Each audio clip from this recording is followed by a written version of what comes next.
തളിപ്പറമ്പിൽ TK. ഗോവിന്ദനെ പിന്തുണയ്ക്കുന്നതിനെതിരെ വീണ്ടും youth Congress Kannur ജില്ലാ president vigil Mohanan. സാധാരണക്കാരായ പ്രവർത്തകരുടെ അഭിമാനം സംരക്ഷിക്കാനുള്ള ബാധ്യതയുണ്ട്. ദേശീയ സംസ്ഥാന നേതൃത്വത്തിന്റെ നിർദ്ദേശം അനുസരിച്ച് മത്സരിക്കുമെന്ന പ്രഖ്യാപനത്തിൽ നിന്ന് പിന്മാറുന്നതായും വിജിൽ മോഹനന്റെ Facebook post. Sree K Vijayan telephone ലൈനിൽ ചേരുന്ന വിവരങ്ങളുമായി. Vijayan, good morning. എന്താണ് ഫേസ്ബുക്കിന്റെ ഉള്ളടക്കം?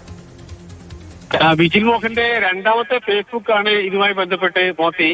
ആദ്യം അദ്ദേഹം ഇട്ടിരിക്കുന്നത് തല്ലുകൊള്ളാൻ ചെണ്ടയും അതിന്റെ ആനുകൂല്യം പറ്റാൻ മാരാരും എന്ന രീതിയിൽ വളരെ മെറ്റാഫറിക്കായ ഒരു പോസ്റ്റായിരുന്നു ആദ്യം ഇട്ടിരുന്നത്. സമരം ചെയ്യാൻ ഞങ്ങളും ആനുകൂല്യം പറ്റാൻ ടി.കെ. ഗോവിന്ദനും എന്ന രീതിയിലേക്കായിരുന്നു അത് വ്യാഖ്യാനിക്കപ്പെട്ടത്. അതിന് തൊട്ടു പിന്നാലെയാണ് ഇപ്പോൾ ഈ ടി.കെ. ഗോവിന്ദനെ തളിപ്പറമ്പിൽ പിന്തുണക്കുന്നതിനെതിരെ വീണ്ടും വിജിൽ മോഹൻ രംഗത്ത് വന്നിട്ടുള്ളത്. ഇന്നലെ വലിയ രീതിയിലുള്ള റോഡ് ഷോയും മറ്റും നടത്തി കരുത്ത് തെളിയിച്ചിരിക്കുന്ന ഒരു സാഹചര്യത്തിൽ കൂടിയാണ് അദ്ദേഹം ഇങ്ങനൊരു പോസ്റ്റ് ഇന്നും ഇട്ടത്.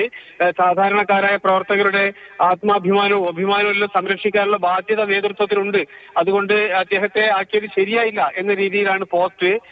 ഏതായാലും മത്സരിക്കാനുള്ള തീരുമാനത്തിൽ നിന്ന് താൻ പിന്മാറുന്നു എന്ന് നേതൃത്വത്തെ അറിയിച്ചിട്ടുണ്ട്. നേതൃത്വത്തിന്റെ അഭ്യർത്ഥന മാനിച്ചാണ് അങ്ങനെ പിൻവലിച്ചത് എന്നുകൂടി ഉൾപ്പെടുന്നതാണ് ഈ ഫേസ്ബുക്ക് പോസ്റ്റ്. ശരി, സി കെ വിജയനാണ് വിശദവിവരങ്ങൾ പങ്കുവച്ചത്. വിജിൽ മോഹനന്റെ രണ്ടാമത്തെ ഫേസ്ബുക്ക് പോസ്റ്റിന്റെ ഉള്ളടക്കം സംബന്ധിച്ച വിശദവിവരങ്ങളാണ് നൽകിയത്.